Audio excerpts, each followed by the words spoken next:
Salut à tous, bienvenue dans cette vidéo dans laquelle on va faire un... Attendez, on va faire un petit truc. Donc, en gros, cette série, ça va être quelles sont les entreprises, les actions que je ne vais pas acheter. Parce que il y a beaucoup d'actions, on peut se dire, à ne pas acheter. Parce que normalement, si vous faites votre travail bien, eh bien, vous allez trouver plus d'actions que vous n'achetez pas que d'actions que vous achetez. Donc c'est pour ça que j'ai fait une petite vidéo là-dessus pour vous permettre un peu de... Vous allez pouvoir vous y repérer et voir un peu les entreprises, enfin, quelles sont les entreprises que je n'ai pas achetées. Je vous donne un peu ma façon de raisonner. Il y a un truc important aussi, c'est que c'est pas parce que moi je l'achète pas que vous ne devez pas acheter cette entreprise. C'est juste que moi, pour ma personne, entre guillemets, ce ne serait pas logique d'acheter ce type d'action. Mais après, il y a des arguments. En fait, il y a des arguments personnels et il y a des arguments aussi globaux que vous pouvez utiliser, par exemple. Je vais parler d'une entreprise, je vais dire elle m'a l'air chère parce qu'il y a des concurrents. Tout ça, c'est quelque chose de global, c'est mon avis. Vous pouvez avoir un avis différent, mais c'est quelque chose d'un peu universel, quoi. Mais par exemple, il va y avoir des choses par rapport à moi, par exemple, une industrie que je comprends pas, bah, je vais pas investir dedans, mais c'est un argument pour moi. C'est pas un argument pour vous. Peut-être que vous comprenez l'industrie, donc que vous avez quelconque qualification pour, euh, pour comprendre.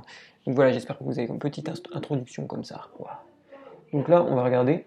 Bon, j'ai fait une petite liste d'entreprises dans lesquelles je n'investirai pas, ou du moins pas tout de suite. Donc déjà, il y a Tesla. Donc pourquoi Tesla? Tesla, j'ai pris parce que c'était vraiment un cas d'école pour moi. Il faut savoir que la capitalisation de Tesla en 2022, elle est de 800, enfin à peu près 900 milliards. Ils font 18 milliards, enfin 19 milliards de revenus pour 6 milliards, 6,7 milliards de bénéfices. Alors que prenons Toyota, c'est le deuxième acteur, la deuxième capitalisation dans le domaine de l'automobile. Ils ont leur capitalisation vaut 250 milliards. Ils font 250 milliards de revenus et ils ont 50 milliards de bénéfices. Donc là, on voit que Toyota, ils font 50 milliards de bénéfices, mais que Tesla, ils font 6,7 milliards de bénéfices et que Tesla est valorisé 1, 2, 3, à peu près 3,5 fois plus que Toyota. Là, je me dis, attention, il y a un problème, peut-être qu'il y a quelque chose que j'ai pas compris. Mais bref, voilà. Donc si vous prenez la capitalisation de Tesla et que bah, vous la comparez avec la capitalisation de toutes les autres entreprises dans le domaine de l'automobile, ça fait plus.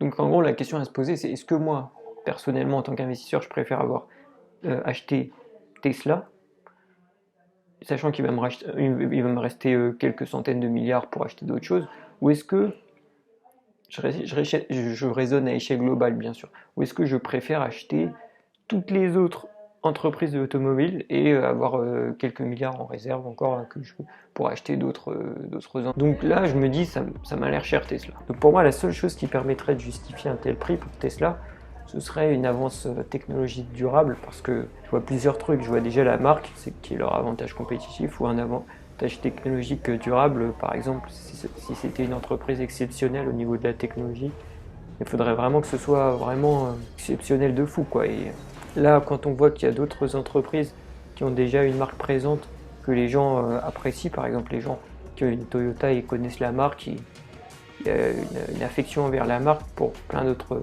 choses, c'est la même chose. Plein d'autres marques, c'est la même chose, alors que Tesla, ils sont un peu nouveaux, quoi. Ils ont pas... Donc pour moi, ce qui pourrait justifier un prix pareil, ce serait un avantage technologique ou peut-être culturel dans l'entreprise qui fait qu'ils vont travailler plus efficacement, ils vont trouver des meilleures solutions. Mais en plus, là, on peut parler de leur CEO. Moi, j'aime bien, c'est quelqu'un d'exceptionnel, c'est un génie, tout ce que tu veux. Mais je trouve que c'est pas vraiment un... J'aimerais pas en fait qu'il soit CEO de... Actuellement, en fait, je trouve qu'il parle beaucoup. Il parle tout le temps dans les médias et tout. Et moi, j'aime bien avoir un CEO qui se concentre sur la boîte, quoi. Donc, oui, voilà. Donc, il faudrait qu'ils aient un avantage technologique, donc des brevets, quelque chose, et aussi qu'ils maintiennent cet avantage technologique dans le temps, quoi. Or là, Actuellement, moi, je ne suis pas un professionnel des voitures électriques, des batteries et tout, donc je ne peux pas. Ça demanderait beaucoup d'énergie et de travail d'analyser ça, donc c'est pour ça que je vais pas analyser ça. En fait, je préfère me concentrer sur des trucs que je comprends. Maintenant, je préfère. C'est vraiment ça une stratégie que j'applique, c'est vraiment d'acheter des trucs vraiment super simples. J'essaye d'acheter des trucs très très simples pour que je les comprenne, quoi. Alors que c'est pour ça que j'essaye d'éviter les trucs technologiques, même si. Donc voilà. Donc je pense que c'est surévalué cette entreprise, premièrement. Et deuxièmement, c'est dans un secteur que je ne maîtrise pas tellement, quoi. Et peut-être que c'est pas surévalué, mais c'est juste parce que peut-être que j'ai pas assez d'informations, mais c'est juste que aussi pour moi, pour ma personne, investir dans cette boîte, c'est pas vraiment la chose à faire.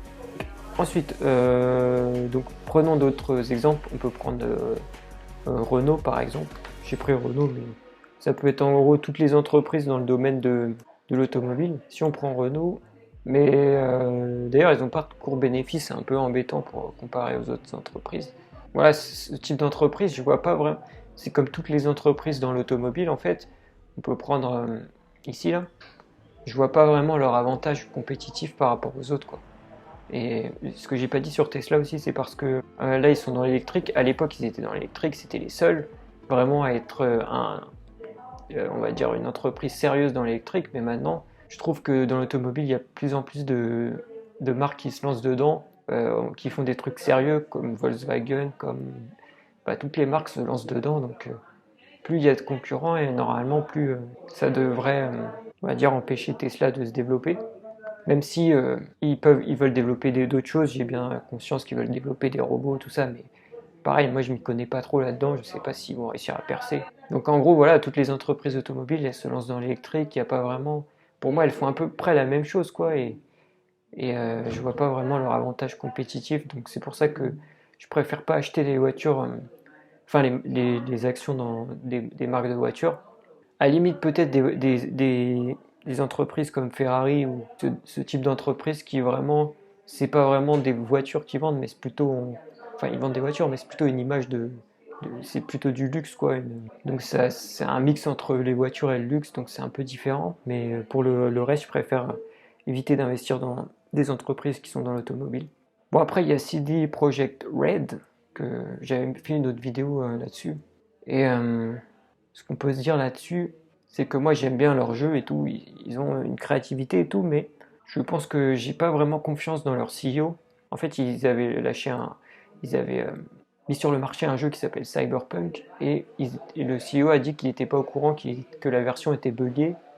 Donc moi je trouve que ça a fait mal pour un CEO, surtout que c'était un des jeux phares de l'entreprise. Il développe un jeu pendant 5 ans et le mec il n'est pas au courant que la version finale est buggée.